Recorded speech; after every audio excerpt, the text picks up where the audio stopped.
ఇర్మియా గ్రంథము 29వ అధ్యాయము 11వ వచనం. ఇర్మియా గ్రంథము 29వ అధ్యాయము 11వ వచనం. నేను మిమ్మల్ని గూర్చి ఉద్దేశించిన సంగతులను నేను ఎరుగుదును. రాబో కాలమందు మీకు నిరీక్షణ కలుగునట్టుగా అవి సమాధానకరమైన ఉద్దేశములే గాని హానికరమైనవి కావు. ఇదే యెహోవా వాక్కు. ఆమేన్. దేవుడు ఈ వాక్యాన్ని దీవించిన గాక. ఈరోజు మనతోటి మాట్లాడుతున్నటువంటి ఈ వాక్యం మన హృదయాన్ని దేవుడు విడబెట్టినట్టు, మన హృదయాన్ని సిద్ధపరుచుకున్నట్టు ఒక మాట చిన్న ప్రార్థనతో ప్రార్థన చేస్తున్నాం. మహోన్నత పరిశుద్ధ యేసునికి వందనాలు.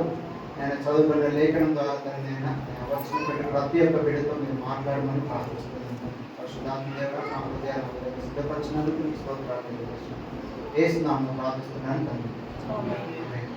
అయితే ఈ వర్తమానాన్ని నేను తీసుకురాకంటే ముందు ఒక చిన్న సంఘటన నేను తెలియజేస్తూ ముందుకు తీసుకొని వెళ్తాను. దైవజన్ ఇందాకనే సాక్షి చెప్పేటప్పుడు మనకు సమయం ఉంది, భోజనాలు అన్నారు కాబట్టి కొంత సమయం అయినా పర్లేదు అని నేను అనుకుంటా ఉన్నాను. అయితే ఒకరోజు ఒక మందిరంలో ఒక సేవకుడు యథార్థంగా వాళ్ళ మందిరంలో జరిగినటువంటి సిచ్యువేషన్ని నేను విన్నటువంటి విషయాన్ని మీతో పంచుకుంటాను. ఏంటో విషయం అంటే ఒక దైవ సేవకుడికి మంచి అలవాటు. ఏంటో మంచి అలవాటు అంటే మైక్ తన చేతిలో ఉందంటే ప్రసంగము ఎప్పుడు ఆగుతుందో తెలియదు. అంత మంచి అలవాటు కలిగినటువంటి దైవజనుడు ఒకరోజు ప్రసంగం చేస్తూ ఉన్నాడు. ప్రసంగం చేసినప్పుడు ఆయనకున్న అలవాటు ప్రకారం గంట దాటింది, 2 గంటలైంది, అయినా ఇంకా అవ్వట్లేదు. కానీ సంఘం మాత్రము మంచి ప్రేమగా వింటా ఉన్నది. విన్న తర్వాత ఇక ఆ సేవకునికి ఎదురుగా మాట్లాడే ధైర్యం ఎవరికీ లేదు. కాబట్టి ఒకరోజు తన భార్య వచ్చి ఇలా చెప్తుంది, మీరు మంచి వాక్యాన్ని తెలియజేస్తుంది, అందరూ మంచిగా వింటున్నారు, కానీ కొంచెం సమయం తక్కువ చేసుకోవా అని అడిగిందంట. సో అడిగేసరికి ఆ దైవజనుడికి మరి ఎలా చేసుకోవాలి నాకు అర్థం కావట్లేదు, దేవుడు నడిపిస్తున్నాడు కాబట్టి నేను ముందుకు వెళ్తా ఉన్నాను, అయితే నాకు ఒక సలహా చెప్పని అడిగాడంట. అడిగిన వెంటనే తన భార్య ఏమందంటే, నువ్వు 3 చాక్లెట్లు తీసి నీ బ్లేజర్లో పెట్టించుకో. సో బ్లేజర్లో పెట్టించుకుంటే మొదటి 15 నిమిషాలు లేదా 20 నిమిషాలు ఆ చాక్లెట్ కరిగిపోయేంత వరకు నువ్వు చెప్పాలి. ఆ తర్వాత మన రెండవది మరలా కరిగేంత వరకు చెప్పాలి. మూడవది కరిగిన తర్వాత నీ వాక్యం ఆగిపోవాలి. దాన్ని బట్టి అందరికీ సమయం దొరుకుతుంది. ఆ సమయంలో మంచిగా అయిపోయిన తర్వాత అందరూ కలిసి సహపంది భోజనం చేసుకొని వెళ్ళొచ్చు అని చెప్పాడంట. సరే ఈ సలహా ఏదో బాగుందని చెప్పి ప్లాన్ చేద్దామని చెప్పి ఫస్ట్ ఆదివారం, నెలలో ఫస్ట్ ఆదివారము ప్రసంగం స్టార్ట్ చేసుకునే ముందు ఒక చాక్లెట్ వేసుకునేదంట. ఆ చాక్లెట్ వేసుకొని ప్రసంగం స్టార్ట్ చేసింది. కొద్దిసేపటికి ఒక పాయింట్ అయిపోయిందంటే ఒక చాక్లెట్ అయిపోయింది, 2వ పాయింట్ అయిపోయింది, 2వ చాక్లెట్ అయిపోయింది. 3వ పాయింట్కి వచ్చేసరికి ఇంకా చెప్తూనే ఉన్నాడు, పాయింట్ అయిపోతలేదు. ఎందుకోసం అయిపోతలేదు అని ఈయన ఆలోచన చేస్తుంటే కింద పాస్టర్ ఆలోచన చేస్తుందో. వాళ్ళకి అంతుపట్టని విషయం ఏంటంటే ఆయన వేసుకున్న చాక్లెట్ ఏమో ఇంకా కూడా కరుగుతుంది. కండిషన్ ఏంది, చాక్లెట్ ఉంటే చెప్తూనే ఉండాలి, కానీ చాక్లెట్ మాత్రము కరగట్లేదు. ఏంటా అని చెప్పి ఆఖరికి ప్రసంగం అంతా అయిపోయిన తర్వాత, ముగించిన తర్వాత భార్య ముంగడికి వచ్చి, ఏంటి ఈరోజు చాలాసేపు చెప్పారు, నేను మీ చాక్లెట్ 3వ చాక్లెట్ అయిపోలేదా అంటే, నేను కూడా అయిపోతుందని అనుకున్నాను, కానీ అదేమో నేను చాక్లెట్ వేసుకోలేదు, ఎక్స్ట్రా బటన్ అందులో ఉంది, ఆ బటన్ నేను నోట్లో వేసుకునేసరికి నా ప్రసంగం ఇంకా ఆగకుండా వెళ్ళిపోయింది అని చెప్పింది. సో సమయము అనేది చాలా ప్రాముఖ్యమైనది. ఆ సమయంలో మనం ముందుకు వెళ్ళడం చాలా ప్రాముఖ్యమైనది. కాబట్టి సమయంలోనే నేను కూడా ముగించే ప్రయత్నాన్ని చేస్తాను. కాబట్టి ఈ ఇర్మియా గ్రంథానికి ఉన్నటువంటి ప్రత్యేకతను కనుక మనం ఆలోచన చేసి చూసుకున్నట్లయితే 29వ అధ్యాయము 11వ వచనంలో ఇక్కడ రాయబడినటువంటి సంగతులు, నేను మిమ్మల్ని గురించి ఉద్దేశించిన సంగతులను నేను ఎరుగుదును, రాబో కాలమందు మీకు నిరీక్షణ కలుగునట్లుగా అవి సమాధానకరమైన ఉద్దేశంలే కానీ హానికరమైనవి కావు. ఇదే యెహోవా వాక్కు. దేవుడు మన గురించినటువంటి ఉద్దేశించిన ప్రతి ఒక్క తలంపు దేవుడు మన జీవితం గురించి, మన జీవితంలో రాబోతున్న వాటి అన్నిటి గురించి, మన కోసం ఆయన పెట్టినటువంటి ప్రతి వాగ్దానం మన జీవితం కోసం వ్యక్తిగతంగా, అదేవిధంగా మన కుటుంబం కోసం లేదా మన బంధుమిత్రుల కోసం, మనం వెళ్తున్నటువంటి పరిస్థితుల కోసము ప్రతిదీ కూడా దేవుని దగ్గర నుంచి మనకు వచ్చేటువంటి ఉద్దేశాలన్నీ కూడా అవన్నీ కూడా ఏ విధంగా ఉంటాయంటే నిరీక్షణ కలిగినట్లుగా సమాధానమైన ఉద్దేశంలే కానీ హానికరమైనవి కావు అని చెప్పి దేవుడి వాక్యం సేవిస్తుంది. అయితే ఇక్కడ జరుగుతున్నటువంటి ఈ సందర్భాల నుంచి మీ గురించి నేను కొంత క్లుప్తంగా వివరిస్తూ ముందుకు తీసుకెళ్ళని ఆశపడుతున్నాను. అసలు ఇర్మియా ఎవరు అనే విషయాన్ని కనుక మనం ఆలోచన చేసుకున్నట్లయితే, ఇర్మియా దేవుడి యొక్క ప్రవక్త. ప్రవక్త అనగానే మనందరికీ కూడా తెలుసు, స్పోక్స్ పర్సన్ లేదా మీడియేటర్. దేవుడికి మనుషులకి మధ్యలో ఒక రాయబారిగా దేవుడు ఏదైతే విషయాల్ని ఆ కాలంలో, అంటే ఈ ఇర్మియా ఆయన జీవించినటువంటి సంవత్సరం కనుక చూసుకున్నట్లయితే 600వ శతాబ్దంలో మరి దేవుడు మనుషులతో నేరుగా మాట్లాడేటువంటి పరిస్థితుల్లో ప్రవక్తకి ఏదైతే విషయాన్ని తెలియజేస్తారో, ప్రవక్త మనుషులకు అందిస్తున్నటువంటి కాలంలో ఈ ప్రవక్త ఉన్నాడు. ఆయన పేరు ఇర్మియా. సో ఈ ఇర్మియా గురించి ఇంకా మనం చూసుకున్నట్లయితే ఈయనకి వివిధ పేర్లు కూడా ఉన్నాయి. ఏంటి ఆ పేర్లు అంటే, ఆయన కన్నింటి ప్రవక్త అనే పేరు కూడా ఆయనకి ఉంది. ఇంకా ఆయన పేరుకున్నటువంటి లేదా ఇర్మియా అనే పేరుకున్నటువంటి అర్థం కనుక మనం చూసుకున్నట్లయితే, ప్రభువు చేత నియమించబడ్డటువంటి వ్యక్తి. ఇంకా కనుక ఆయన గురించిన ప్రత్యేకత చూసుకున్నట్లయితే, ఆయన ఒక హోప్ని లేదా నిరీక్షణని తీసుకొచ్చేటువంటి వ్యక్తిగా ఉన్నాడు. అదేవిధంగా ప్రజలందరి కోసం, ఇజ్రాయెల్ ప్రజలందరి కోసం ఒక నూతనమైనటువంటి నిబంధనను తీసుకొచ్చినటువంటి వ్యక్తిగా ఇర్మియా ఉన్నాడు. ఇంత గొప్ప ఇర్మియా ప్రవక్తను ఇజ్రాయెల్ కలిగి ఉండడం నిజంగా చాలా సంతోషం. ఎందుకోసం అంటే, ఇజ్రాయెల్ ప్రజలందరినీ నడిపించడానికి, ఇజ్రాయెల్ ప్రజలందరూ దేవుడి భయభక్తుల్లో వెళ్ళడానికి ఒక ప్రవక్తను దేవుడే నియమించాడు అని అక్కడ మనం చూస్తూ ఉన్నాం. ప్రవక్తలని మనుషులు ఎవరు కూడా ఎన్నుకోరు, దేవుడే స్వయంగా ఎన్నుకొని ప్రజల కోసము ఆయన పంపిస్తాడు. ఆయనే ప్రవక్త. ప్రస్తుత దినాల్లో మనం చూసుకున్నట్లయితే మన సంఘాన్ని నడిపించడానికి దేవుడు మంచి దైవజనులు మన కోసము ఉంచాడు. అదేవిధంగా ఇంకా మనం చూసుకున్నట్లయితే ఈయన యొక్క పరిచర్యలో నిజాయితీ, అదేవిధంగా కన్నీరు, నిరీక్షణ, ఈ మూడు కలిగినటువంటి ప్రవక్తగా ఆయన ఉన్నాడు. ఈయన ఉన్నటువంటి కాలాన్ని కనుక చూసుకున్నట్లయితే అశ్షూరు రాజును పరిపాలిస్తున్నటువంటి క్రమం, ఆ రాజ్యము కింద పడుతున్నటువంటి పరిస్థితి, అదేవిధంగా బబులోను సామ్రాజ్యము ప్రపంచం అంతటి మీద ఆధిపత్యం పొందుతున్నటువంటి పరిస్థితి, యూదా రాజ్యం కంప్లీట్ గా దేవుడి నుంచి పడిపోయినటువంటి పరిస్థితులు, ఇవన్నిటి కాలంలో ఆయన ప్రవక్తగా ఎదుగుతున్నటువంటి పరిస్థితుల్లో ఈయన ఈ మాటను రాశాడు. ఏట మాట అనేది మనం చూసుకున్నట్లయితే, నేను మిమ్మల్ని గురించి ఉద్దేశించిన సంగతులు నేను ఎరుగుదును, రాబో కాలం ముందు నిరీక్షణ కలిగినట్టుగా అవి సమాధానకరమైన ఉద్దేశంలే కానీ హానికరమైనవి కావు. సో ఈ మాటలు తెలియజేసినటువంటి సందర్భంలో ఇశ్రాయేలు ప్రజలు ఎలా ఉన్నారంటే, వారు చాలా కష్టమైనటువంటి పరిస్థితిలో వారు ఉన్నారు. వారు బబులోను సామ్రాజ్యం చేత చెరపట్టుకొని వెళ్ళబడినటువంటి పరిస్థితి. అంటే వాళ్ళు వెళ్తున్నటువంటి పరిస్థితి బాధ కొంతమందికి చెప్పుకున్నా కూడా అర్థం కాదు అనుకున్నటువంటి పరిస్థితులు ఏదైనా ఉన్నాయంటే, అలాంటి పరిస్థితిలో వాళ్ళు వెళ్తున్నారు. ఎందుకోసం అంటే, వాళ్ళకు ఉన్నటువంటి ఇల్లును వాళ్ళు కోల్పోయారు, వాళ్ళకు ఉన్నటువంటి బంధుమిత్రుల్ని వాళ్ళెక్కడో వీళ్ళెక్కడో జీవిస్తున్నటువంటి పరిస్థితులు, వాళ్ళు జీవిస్తున్న ప్రదేశం కూడా వాళ్ళ సొంత ప్రదేశం కాదు, కానీ వేరొక ప్రాంతంలో వారు నివసిస్తున్నప్పుడు ఆ ప్రాంతంలో వారికి ఉన్నటువంటి బాధ, దుఃఖము ఎవరికి చెప్పుకోలేనటువంటి పరిస్థితుల్లో, అలాంటి సిచ్యువేషన్లో ఆయన ఈ మాటలు రాస్తా ఉన్నాడు. ఇంత కష్టమైనటువంటి పరిస్థితుల్లో ఆయన మాట్లాడుతున్నట్టు మాట అనే విషయం కనుక చూసుకున్నట్లయితే, రాబో కాలం మంది మీకు నిరీక్షణ కలిగినటువంటి సమాధానకరమైన ఉద్దేశం అని మాట్లాడుతారు. ఇంత కష్టంలో కూడా సమాధానకరమైనటువంటి పరిస్థితిని తీసుకురాగలిగినది కేవలము ఆ దేవాది దేవుడు, మన దేవుడు యేసు ప్రభు.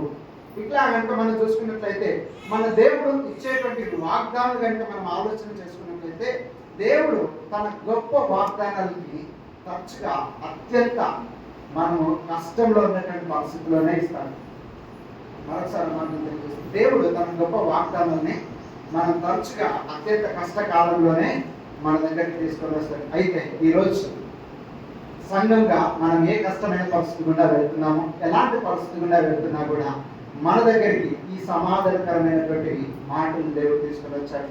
ఈ సమాధానకరమైనటువంటి పరిస్థితిని మన జీవితంలో మనం అనుభవించాలంటే యథార్థత అనేది చాలా ప్రాముఖ్యమైనది. యథార్థత విషయంలో కనుక మనం ఆలోచన చేసి చూసుకున్నట్లయితే ఇదే 29వ అధ్యాయము 5వ వచనము 6వ వచనం 7వ వచనం కనుక చూసుకున్నట్లయితే ఇర్మియా గ్రంథము 29వ అధ్యాయము 5, 6, 7. ఇండ్లు కట్టించుకొని వాటిలో నివసించుడి, తోటలు నాటి వాటి ఫలములను అనుభవించుడు, పెండింగ్లు చేసుకొని కుమారులను కుమార్తెలను కనుడి. అక్కడ ఏమీ మీకు తక్కువ లేకుండా అభివృద్ధి పొందుటకై వారు కుమారులను కుమార్తెలను కనునట్లు మీ కుమారులకు పెండింగ్లు చేయుడి, మీ కుమార్తెలకు పురుషులను సంపాదించుడు. నేను మిమ్మల్ని చెరగొనిపోయిన పట్టణం యొక్క క్షేమము కోరి దాని కొరకు యెహోవాను ప్రార్థన చేయుడి. దాని క్షేమము మీ క్షేమమునకు కారణమగు. దాని క్షేమము మీ క్షేమమునకు కారణం. ఇక్కడ ఒకసారి మనం జరుగుతున్నటువంటి రియల్ సిచ్యువేషన్ ఒకసారి ఆలోచన చేసుకున్నాం. వాళ్ళు ఉన్నటువంటి ప్రదేశము వాళ్ళ ప్రదేశం కాదు, వాళ్ళు వేరొక ప్రదేశంలో నివాసం చేస్తా ఉన్నారు. వాళ్ళకు ఉన్నటువంటి కష్టాన్ని చెప్పుకోవడానికి కూడా వాళ్ళకు అంటూ దగ్గర ఎవరు లేనటువంటి పరిస్థితిలో వాళ్ళు జీవిస్తున్నారు.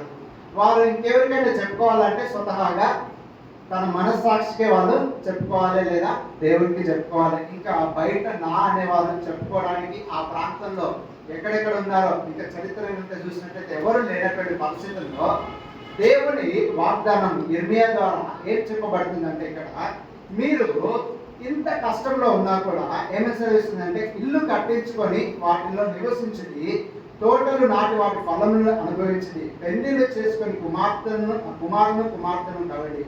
అక్కడ ఏమీ మీకు తక్కువ లేకుండా అభివృద్ధి పొందుటకై వారి కుమార్తెను కనున్నట్లు మీ కుమారును పెళ్లిళ్ళు చేయడి, మీ కుమార్తెను పురుషుల్ని సంపాదించండి. కష్టంలో ఉన్నప్పుడు ఎవరైనా పెళ్లి చేస్తారా అండి? కష్టంలో వెళ్తున్నటువంటి సందర్భంలో ఒక సంతోషకరమైనటువంటి పరిస్థితి, ఒక సంతోషకరమైనటువంటి విషయం గురించి ఆలోచన రావడమే చాలా కష్టం. కానీ ఇక్కడ వాళ్ళు వెళ్తున్నటువంటి శ్రమ, వాళ్ళు అనుభవిస్తున్నటువంటి బాధ, వాళ్ళు వెళ్తున్నటువంటి సిచ్యువేషన్లో దేవుడు ఏమని తెలియజేస్తున్నాడంటే, మీకోసం నేను ఉద్దేశించిన సంగతులన్నీ కూడా సమాధానకరమైనవి. ఈ సమాధానకరమైనవి జరుగుతూ వెళ్ళాలంటే మీ జీవితంలో ఏది కూడా ఆపకుండా మీరు జీవితంలో లేదా మీ కుటుంబంలో ఏదైతే ఆశీర్వాదం జరగాలని మీరు ఆశపడుతున్నారో, ఏదైతే మీరు చేయాలని తలస్తూ ఉన్నారో, ఏదైతే మీరు ముందుకు వెళ్ళాలని మీ కుటుంబంగా అనుకుంటున్నారో వాటన్నింటిలో ముందుకు వెళ్ళాలని చెప్పి దేవుడు సెలవిస్తున్నారు. కష్టంలో ఉన్నప్పుడు ముందుకు వెళ్ళాలంటే నిజంగా చాలా ఆలోచించాల్సిన పరిస్థితి. ఎవరైనా ఒకరు తోడు దొరికితేనే వెళ్ళగలుగుతాం, తోడు లేని అసలు వెళ్ళాలంటే చాలా కష్టం. కానీ దేవుడే స్వయంగా నువ్వెంత కష్టంలో ఉన్నా కూడా నీ గురించి నేను ఒక ఉద్దేశాన్ని కలిగి ఉన్నాను, అది సమాధానాన్ని తీసుకొచ్చే ఉద్దేశమే కావచ్చు, నువ్వు ముందుకు వెళ్ళమని తెలియజేస్తా ఉన్నాడు. మన దేవుడు మన గురించి ఉద్దేశించినవన్నీ కూడా ఎంత కష్టంలో ఉన్నా కూడా ఆ కష్టంలో మన జీవితంలో ఫలాలని తీసుకొని వస్తారు. ఒకసారి ఆలోచన చేద్దాం. మన ఇంటి బయట కనుక ఒక చిన్న చెట్టును నాటామనుకోండి, చిన్న చెట్టును నాటడానికి మనం కష్టంలో ఉన్నా సంతోషంలో ఉన్నా సందర్భంతో పనిలేదు, కానీ మనం ఎట్లయినా కూడా నాటు చేయవచ్చు. మన ఇంటి ముందర కనుక ఒక మంచి చెట్టుని కనుక మనం నాటు వేసినట్లయితే మనము అది ఉదాహరణకు ఆలోచన చేద్దాం. మనం ఉన్నటువంటి శ్రమలో, మనం ఒక కష్టమైనటువంటి పరిస్థితిలో మనం వెళ్తా ఉన్నాం, చాలా బాధ ఇబ్బందిగా ఉన్న పరిస్థితిలో మనం వెళ్తా ఉన్నాం. అలాంటి సందర్భంలో ఒక చెట్టుని కనుక మన ఇంటి ముంగట ఒక విత్తనం వేసి నాటు పెట్టామనుకోండి, కొద్ది రోజులకు అది చిన్న మొక్క వలె పెరుగుతుంది. ఆ కొద్ది రోజులకు అది ఇంకా పెద్ద వృక్షం అవుతుంది. ఇంకా కొద్ది రోజులకి దాని నుంచి ఫలాలు వస్తాయి. దేవుడు మన కష్టంలో ఉన్నా కూడా మన గురించి ఉద్దేశించిన సంగతులన్నీ కూడా మనల్ని ఆ కష్టంలో నుంచి కూడా ఫలాలను ఇవ్వడం గురించే, ఆ సమాధానమైన స్థితిలో నుంచే దేవుడు తీసుకురావాలని ఆశపడుతున్నాం. అది ఎప్పుడు అంటే మనం యథార్థత కలిగి ముందుకు వెళ్తున్నప్పుడు దేవుడు తప్పకుండా దాన్ని మన జీవితంలో దాన్ని తీసుకురావడానికి ఇస్తారు. ఇంకా మనం ఆలోచన చేసుకున్నట్లయితే సమాధానం అనే విషయాన్ని కనుక చూసుకున్నట్లయితే, షాలోమ్ అనే విషయానికి మన జీవితంలో కంప్లీట్గా సమాధానాన్ని కోల్పోయినటువంటి పరిస్థితిలో ఉన్నటువంటి సందర్భాన్ని మరొకసారి ఇశ్రాయేల్ ప్రజల్ని ఆలోచన చేద్దాం. వారు చెరపట్టుకొని వెళ్ళినటువంటి పరిస్థితి, చెరపట్టుకున్నటువంటి పరిస్థితుల్లో అసలు సమాధానమే ఉండదు. ఎప్పుడు ఎవరు వచ్చి మనల్ని కొడతారో తెలియదు, ఎప్పుడు ఎవరు మన దగ్గరికి వచ్చి దౌర్జన్యం చేస్తారో తెలియదు, ఎప్పుడు ఈ శ్రమ నుంచి ఇంకా కఠినమైన శ్రమలో పడిపోతామేమో తెలియదు. కొన్నిసార్లు మనము వెళ్తున్నటువంటి పరిస్థితుల్లో ఒక శ్రమ గుండా వెళ్తున్నప్పుడు ఈ శ్రమను ఇంకా ఎవరు దాటిస్తారా అని మనం ఎదురు చూస్తున్నప్పుడు, లేదా ఆ శ్రమలో ఇంకా మనము తెలియకుండానే పడిపోతున్న పరిస్థితుల్లో ఎలా ఉంటుందో ఆ సమాధానం పొందుకుంటామో అనే మనం ఊహించుకోవడానికి కూడా కష్టంగా ఉంటుంది. కానీ అలాంటి పరిస్థితుల్లో కూడా దేవుడు సమాధానాన్ని ఇగనినటువంటి దేవుడు మన దేవుడుగా ఉన్నాడు. అయితే అంత సమాధానంలో వ్యక్తిగతంగా ఆయన ధనాన్ని ఇస్తాడో లేదా ఇంకేదైనా ఇచ్చి దాని నుంచి బయటికి తీసుకొని వస్తాడని మనము ఈ లోక ప్రకారంగా ఆలోచన చేసుకుంటాం. కానీ అన్నిటికన్నా మించినటువంటి, ధనం కంటే మించినటువంటిది మన హృదయం లోపల సమాధానాన్ని దేవుడు తీసుకొని వస్తాడు.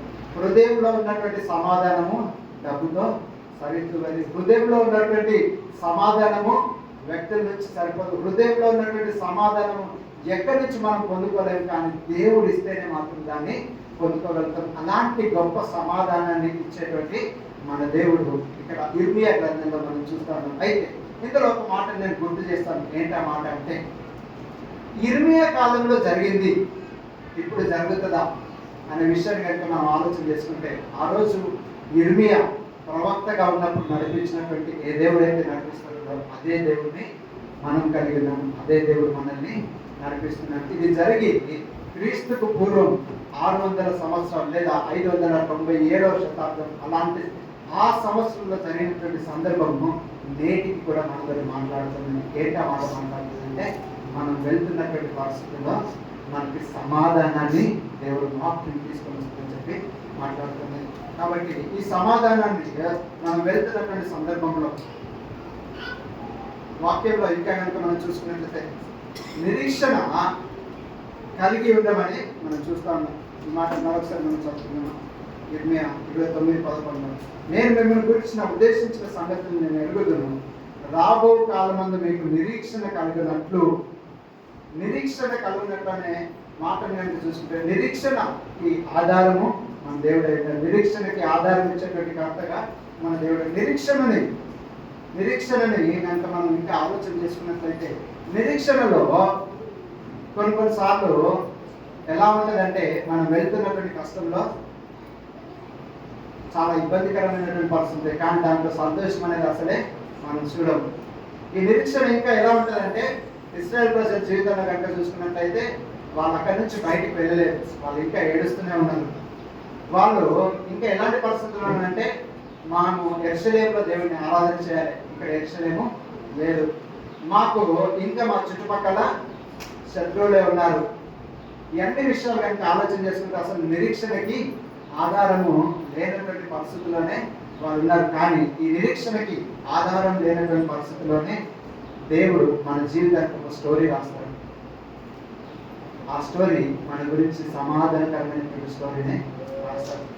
దేవుడు మనకి ఇచ్చేటువంటి స్టోరీలో మనల్ని సమాధానంతో ముందుకు తీసుకుని వెళ్తాడు. 7వ వచనంలో కనుక చూసుకున్నట్లయితే, నేను మిమ్మల్ని చెరగొట్టకపోయిన పట్టణంలో క్షేమం కోరి దాని కొరకు యెహోవాను ప్రార్థన చేయడం, దాని క్షేమము మీ క్షేమముకు కారణమగును. సో దేవుడు నిరీక్షణలో, శ్రమలో మనం వెళ్తున్నప్పుడు మనమే దుఃఖంలో ఉన్నాము, మనమే బాధలో ఉన్నాము, మనమే ఇంకొకరిని మిస్ అవుతున్నాము, ఇలాంటి పరిస్థితులు మనకు ఉన్నాయి. కానీ ఆ నిరీక్షణలో దేవుడు ఏమని తెలియజేస్తున్నాడంటే, ప్రార్థన చేయమని చెప్తుంది. ప్రార్థన అంటే తప్పకుండా చేస్తాం. ప్రార్థన ఎలాంటి పరిస్థితి అయినా కూడా ప్రార్థన చేయడం అన్న క్రైస్తవ జీవితంలో చాలా ప్రాముఖ్యమైనది. మనం ప్రార్థన చేసుకుంటూ వెళ్తాం. కానీ ఈ ప్రార్థన ఏమని చేయమని అంటున్నాడు అనే విషయాన్ని కనుక చూసుకున్నట్లయితే, ఇదే మాట మరొకసారి క్లియర్గా చూసుకుంటే, నేను మిమ్మల్ని చెరగొట్టుకుపోయిన పట్టణం యొక్క క్షేమం కోరి దాని కొరకు యెహోవాకు ప్రార్థన చేయుడి. ఒక మాటలో చెప్పాలంటే, మీ శత్రువులు ఉన్న ప్రదేశంలోనే మీరు కూడా ఉన్నారు, మీ శత్రువులు మిమ్మల్ని హింస పెడతా ఉన్నారు. కానీ అలాంటి సందర్భంలో మీ శత్రువుల గురించి ప్రార్థన చేయమంటే మనం ఆలోచించడానికి మన ఊహ కూడా సరిపోదు. వాళ్ళ క్షేమం గురించి ప్రార్థన చేయాలనే ఆలోచన మనకు రాదు. మనమైతే తప్పకుండా మనుషులంగా నిజంగా నేనైనా ఎవరైనా కూడా మనకు ఎవరైనా హాని కలిగిస్తే నేను ఇంకేమైనా అయితే బాగుండన్నట్టు మనం ఆలోచన చేస్తాం. కానీ దేవుని ఆలోచన ఇక్కడ చూసుకున్నట్లయితే వాళ్ళ క్షేమం గురించి ప్రార్థన చేయమని, అంటే వాళ్ళు ఉన్నటువంటి బబులోను సామ్రాజ్యం క్షేమం గురించి, అక్కడ ఉన్నటువంటి రాజుల గురించి ప్రార్థన చేయమని. క్రైస్తవ జీవితంలో దేవుడు మనకి ఇచ్చినటువంటి గొప్ప ఆధిక్యత ఏంటంటే మన చుట్టుపక్కల ఎలాంటి సమాజం ఉన్నా ఆ సమాజ క్షేమం కోసం ప్రార్థన చేయవలసినటువంటి బాధ్యత మనకి ఇచ్చారు.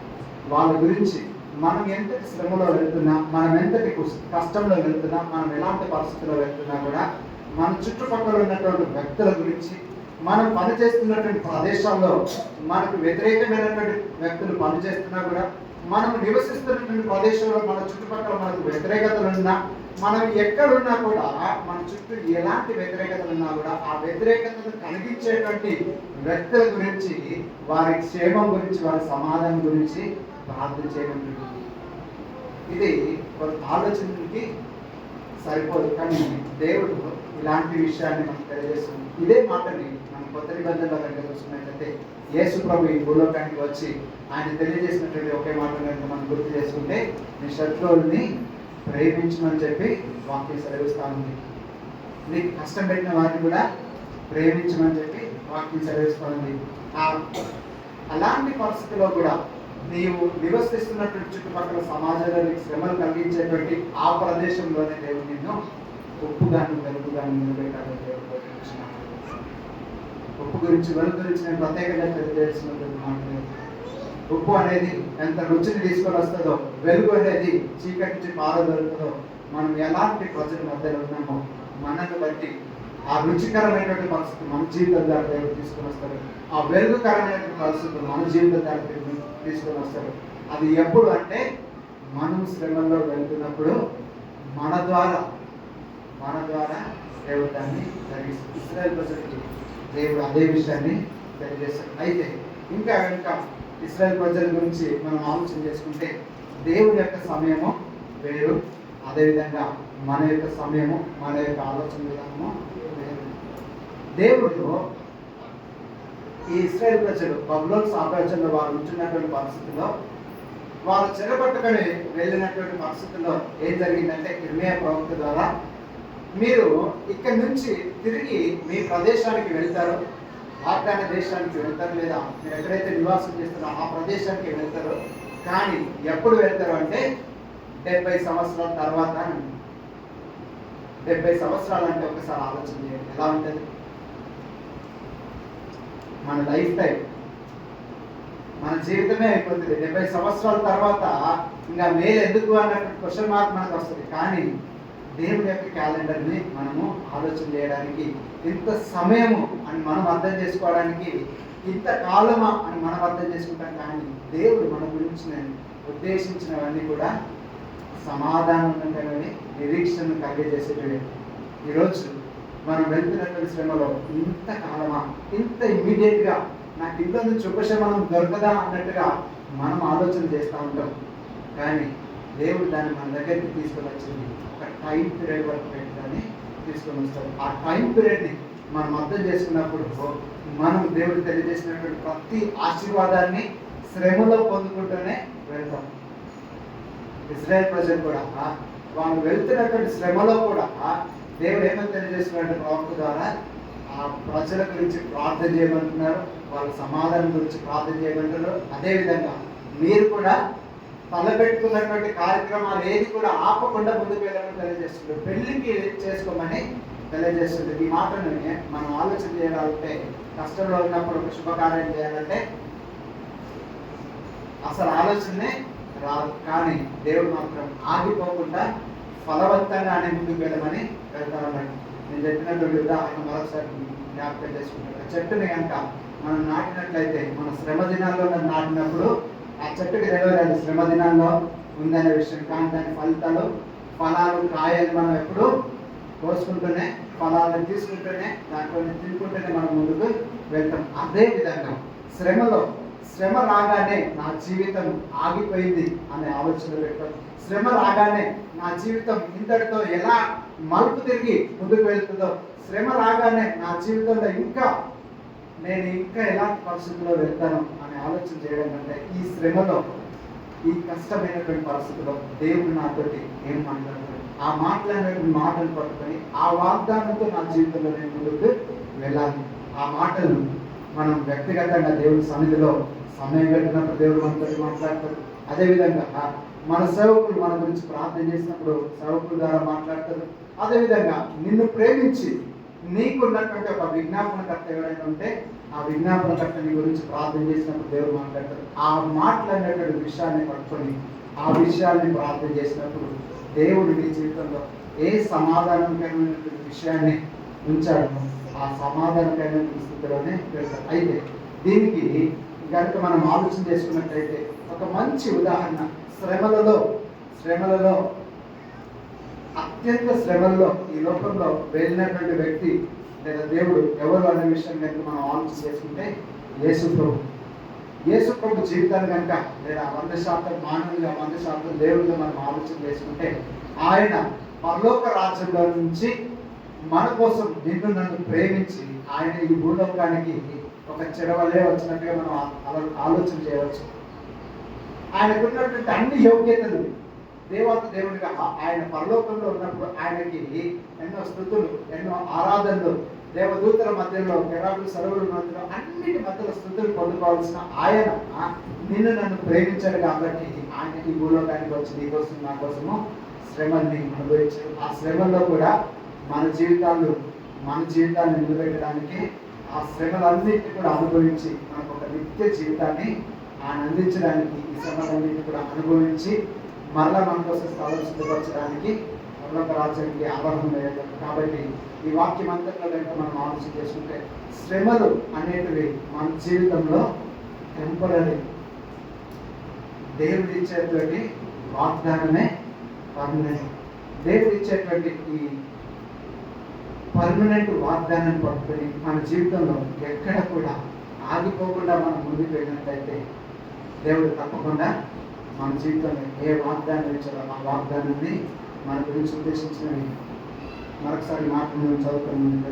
29 నేను మిమ్మల్ని గురించి ఉద్దేశించిన సంగతిని నేను ఎరుగుతున్నాను, రాబో కాలంలో నిరీక్షణ కలిగినట్టు అవి సమాధానకరమైన ఉద్దేశంలే కానీ హానికరమైనవి కావు. ఇదే యెహోవా వాక్కు. ఈరోజు మనకి ఇవ్వబడినటువంటి ఈ వాక్యమే దేవుని యొక్క వాక్యంగా ఉంది.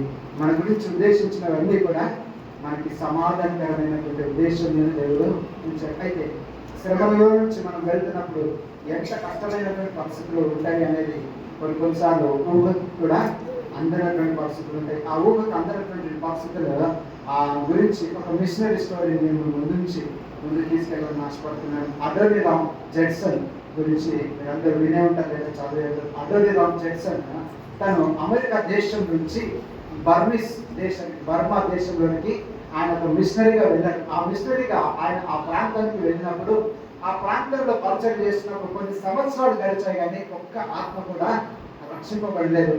కానీ ఆ ఒక్క ఆత్మ రక్షింపబడినటువంటి కాలంలోనే ఆయనకు జరిగినటువంటి సంఘటన ఏంటంటే, ఈయన అమెరికా దేశానికి చెందినటువంటి గూఢచారి కావచ్చు అనుకొని బర్మీస్ దేశం వాళ్ళు ఆయనని చెరసాలలో పడేశారు. ఆ చెరసాలలో పడేసినప్పుడు ఆయన చెరసాలలో ఆయన భార్య బయట, ఆయన కుటుంబం ఏమో, ఆయన భార్య ఏమో బయట, ఆయన ఏమో చెరసాల. ఆ చెరసాలలో ఆయన అనుభవిస్తున్నటువంటి శ్రమలు కనుక చూసుకున్నట్లయితే ఎక్కడ కూడా నేను దీంట్లో నుంచి బయటికి రాగలుగుతాను అన్నటువంటి ఆలోచనే ఆయనకు వచ్చి ఉండేది కావచ్చు బహుశా. ఎందుకోసం అంటే ఆయన గురించి వాదించడానికి ఆ దేశము అంగీకరించట్లేదు.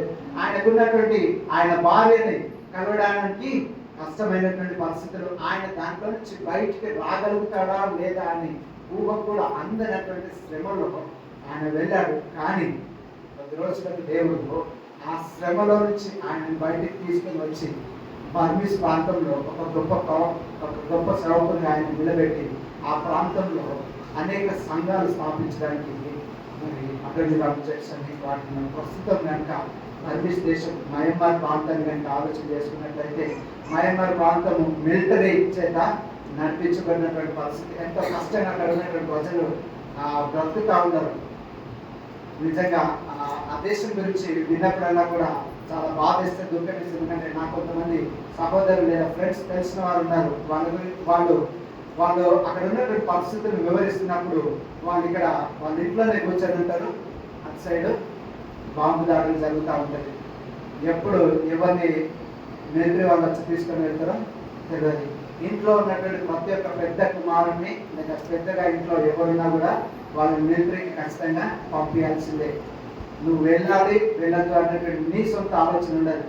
నువ్వు ఖచ్చితంగా వెళ్ళాల్సిందే. అలాంటి పరిస్థితుల్లో వాళ్ళు జీవిస్తున్నారు. కానీ ఇప్పుడు అక్కడ దేవుని గురించినటువంటి మాటలు వినబడుతున్నాయి. అంత శ్రమలో కూడా ఆయన అక్కడ ఉండి దేవుని వాక్యాన్ని అక్కడ ప్రకటన చేశాడు. చర్చాల నుండి రాత్రిలో ప్రార్థన చేసి ఉండవచ్చు. ఇప్పుడు అక్కడ గొప్పగా పరిచయం జరుగుతుంది. దేవుని చిత్తాన్ని బట్టి గ్లోబల్ డిసైపుల్స్ పరిచయం కూడా అక్కడ జరుగుతూ ఉన్నది. అక్కడ అనేక సంఘ స్థాపన జరుగుతూ ఉన్నది. సువార్త ప్రజల మధ్య కూడా సువార్తని తీసుకుని వెళ్తారు. కష్టంలో కూడా మరి అదర్ని రామ్ జడ్సన్ ఆయన రాసినటువంటి ఒక గొప్ప మాట ఆయన రాసినటువంటి ఒక గొప్ప మాటలు నేను మీతో పంచుకోవాలని ఆశపడుతుంది. The future is as bright as the promise of God. అంటే మన గురించినటువంటి ముందు ఉన్నటువంటి జీవితంలో దేవుడు ఇచ్చినటువంటి వాగ్దానం చాలా తేటగా ఉంటుంది. మన జీవితంలో ఏదైతే వాగ్దానాలు ఉన్నాయో ఆ వాగ్దానాన్ని ఎప్పటికీ ప్రార్థన చేసినప్పుడు మనం ఎంతటి శ్రమలో వెళ్తున్నా కూడా మనకు అవి సమాధానాన్ని ఇస్తుంది. మనల్ని శ్రమలో కూడా సమాధానంతో మనం ముందుకి వెళ్ళగలుగుతాం. కాబట్టి ఈరోజు ఒకసారి మనం వెళ్తున్నటువంటి పరిస్థితుల గురించి ఒకసారి మనం ఆలోచించేద్దాం. మనం ఎలాంటి కష్టమైనటువంటి పరిస్థితుల్లో వెళ్తున్నాం, ఎలాంటి ఇబ్బందికరమైనటువంటి పరిస్థితుల్లో వెళ్తున్నాం. ఒకవేళ మనకు సహకరించే వాళ్ళు ఉండకపోవచ్చు. కానీ ఎవరు సహకరించకపోయినా దేవుని యొక్క వాగ్దానం అనేది ఎప్పుడు కూడా మనతో పాటు ఉంటుంది. దేవుని యొక్క వాగ్దానం మనతో పాటు ఉన్నదంటే అది ఎప్పుడు కూడా మనకు నిరీక్షణ ఇస్తుంది. అది ఎప్పుడు కూడా మనకి సమాధానమైనటువంటి ఉద్దేశాలు ఇస్తుంది.